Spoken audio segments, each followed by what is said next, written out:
Erano anni che la fontana del tubo, cosiddetta del tubo, a Campalto versava in condizioni di degrado. Ecco che allora praticamente si è pensato di proporre all'amministrazione comunale che questa fontana venisse in qualche maniera chiusa e al posto della fontana è stata fatta una aiuola con dei sassi e delle piante.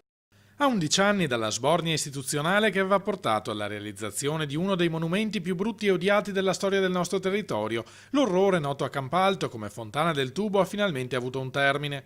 Ecco come si presenta ora quello che fino a pochi giorni fa era un ricettacolo di umidità e cattivi odori, oltre che un pugno nell'occhio per i passanti.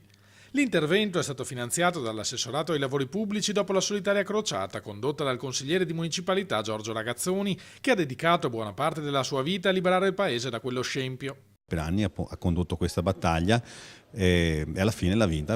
Unanime il consenso della cittadinanza di Campalto, che sui social ha espresso soddisfazione per un intervento atteso da tempo immemore. Non era semplice superare dei piccoli problemi di carattere burocratico che tuttavia l'amministrazione comunale è riuscita a superare, quindi adesso Campalto ha di nuovo un'area che è stata restituita in maniera decorosa alla cittadinanza.